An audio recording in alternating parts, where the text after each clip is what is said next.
Hey guys, Jordan here from J-Dog Obedience. So sorry I'm looking so rough, but I just started recording a video for my cousin Charles, and a little bit of an issue that he's having with his pup. So I thought I would use this as an opportunity to record a video for all of you guys. That way, if anybody has the same issue kind of happening at home, you can use this video to address it.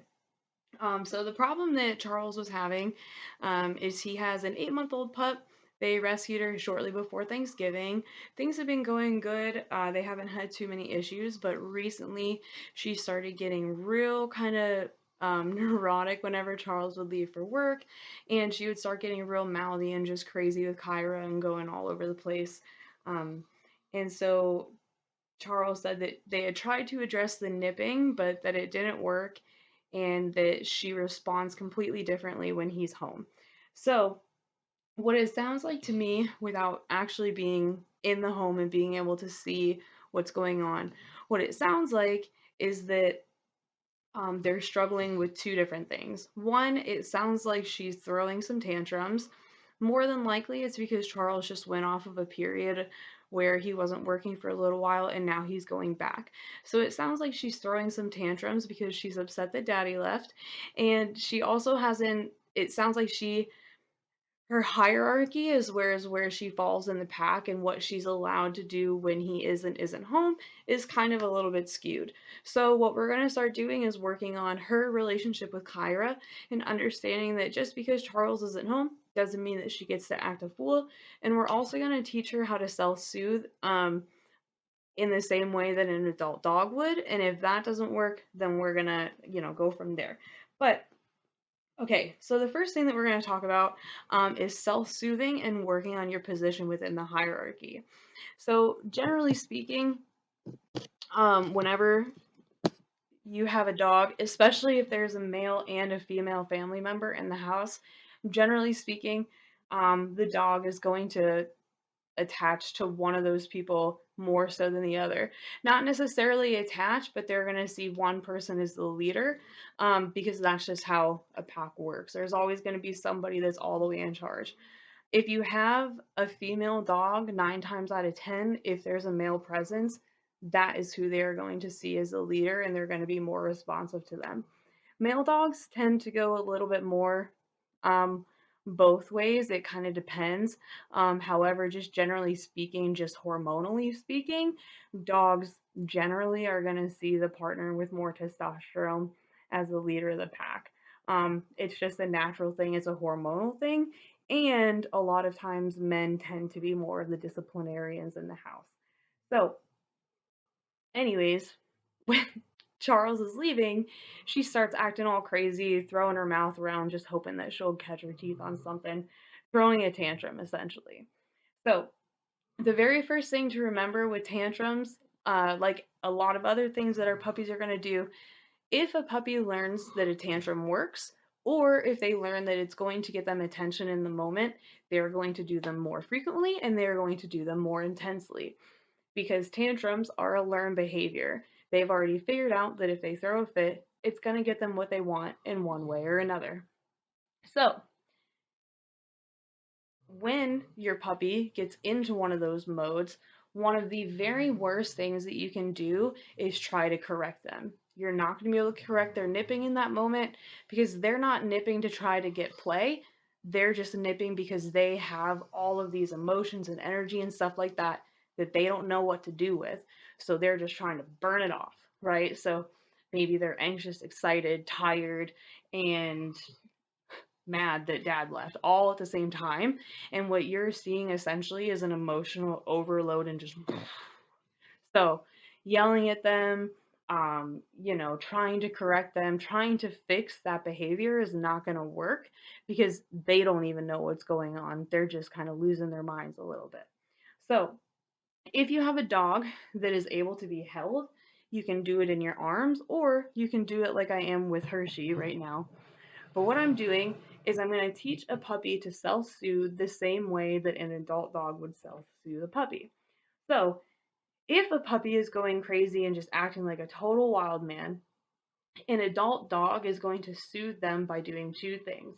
One, they're going to put them into a submissive up into a submissive position. So as you can see right now, I have Hershey on his back in between my legs in a very submissive position. Now, these are positions that I have been putting my dogs in since they were little tiny babies, so obviously Hershey is pretty comfortable in it. If you have a dog that you've never put in a position like this, or maybe you have like a little bit more of like a dominant dog or something, maybe even a fearful dog, they might be hesitant to be in this position at first. That's very normal. The same if you want to hold them, what I'll say is to cradle them like a baby, like this. Um, I'll show you at the end of the video how I would do that with a smaller dog. But for now, since Hershey is like pushing 90 pounds, we're going to do it on the floor. So what I'm going to do is I'm going to have him on his back and I'm going to have him in between my legs in a cradle position. As you can see, he's pretty comfortable. He's pretty unfazed by it. So it's not like I'm hurting him. So as long as he is willing to stay on his back like this for me, I'm not going to do anything. But odds are likely that if your puppy is in the middle of one of these tantrums, they're going to be kind of thrashing around and whatnot. So in the event that my puppy is starting to thrash around like a wild person, the very first thing I'm going to do is just apply a little bit more pressure on the sides. Now, all this is doing is kind of keeping them in a submissive behavior or keeping them in a submissive position so they can't get away. And the other thing that it's doing is acting almost like a thunder shirt would. So we're applying pressure to the dog's body, just gently, but enough to let them know that we're there. Just like with human beings who are having a panic attack or an anxiety attack, what this is going to do is act as like a grounding technique essentially for your puppy. So it's going to bring awareness back to their body, what they're doing, and it's going to allow them to kind of take a deep breath for a second, okay? So we have them on their back. We're going to give them just a little bit of pressure like that.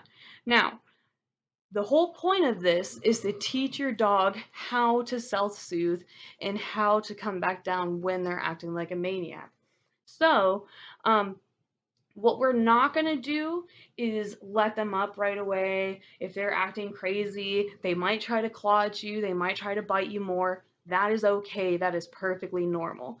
Because again, they've learned that up until this point, if they throw one of those tantrums, they're going to get what they want. So now that he's in this position, that gives me the opportunity to rub his belly, to rub his neck, to give him kisses, to help himself soothe, right? Now, like I said, I'm lucky with Hershey because he isn't going to fight me. He loves being in these positions. But, we're self-soothing. We're helping him breathe. We're helping him calm down. For a really crazy puppy, you might have to start out just squeezing them and holding them down. But again, we're talking them through it the whole time. It's okay. It's okay. Calm down. We're using very calm talk. We don't want to get them more excited. We don't want to be doing stuff like this. We don't want to be like messing with them more. No spastic movements like this, right? All this stuff. Because again, dogs, they have very few tools. They have very few tools to play. So as you get more handsy with them and stuff like that, naturally they're going to want to use their mouths and their paws and stuff to play because that's how dogs play. So again, very slow, very calming. We're applying that pressure. Yes, good boy. And we're encouraging any and all nice and calm and loving behaviors, like when he was giving me a kiss. Then, when he finally calms down, okay, so he started to act up.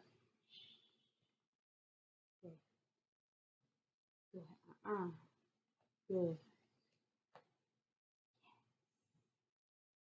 Just like that, right? So he started acting up a little bit. I gave him my little and then he calmed back down. I reward him more. And what I'm just teaching him is that even when I get him all excited and I get him all elevated and stuff like that, hey,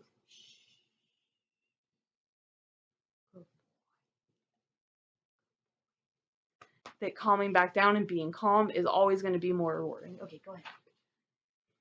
So once I get my puppy to calm down all the way and they're not acting sporadic and crazy like that anymore, I'm going to go ahead and let them up because I don't want that to become a negative thing for them. I want them to always feel calm and safe in that environment. And as promised, now that I have a grumpy dog looking over at me, that's not a puppy. He doesn't need your cleaning. Okay, quick. Can you lay down?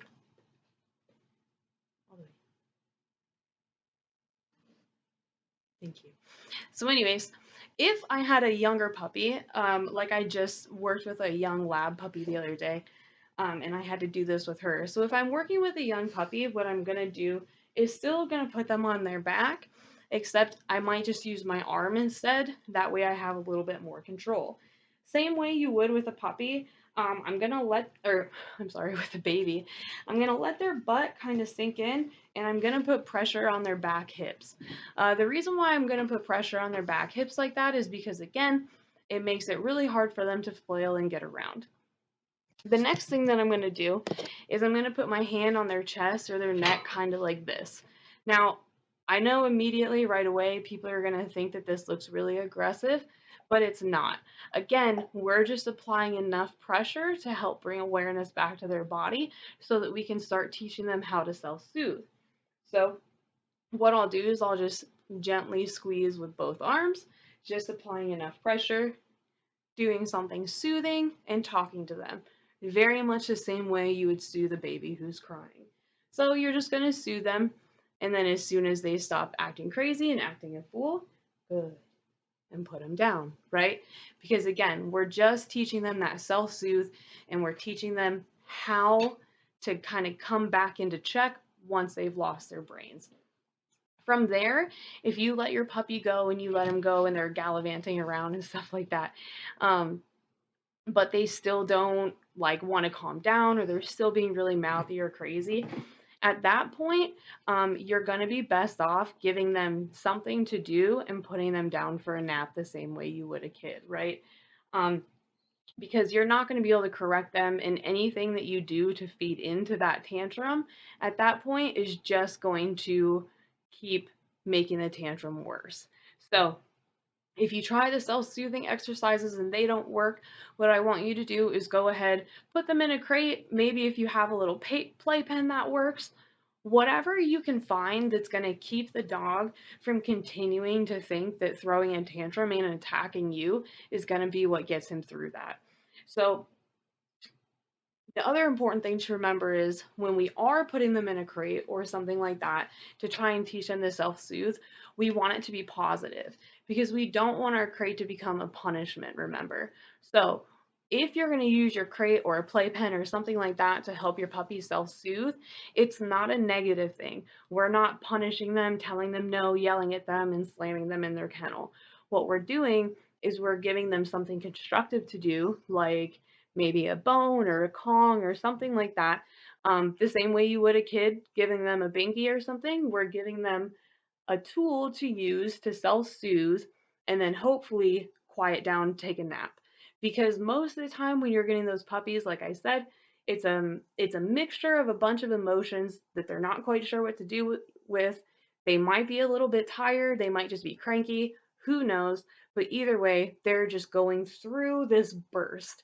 A lot of people call it an extinction burst, which is where you just have a puppy doing a bunch of things frantically trying to figure it out. Same idea. So, we don't, we just want them to learn that it's going to be okay. They just need to calm down and then everything will be fine, right? All right, guys. So, as always, if you have any questions about anything that I talked about in this video, please feel free to reach out. Otherwise, I hope this was helpful and I hope you guys have a great rest of your day. Bye.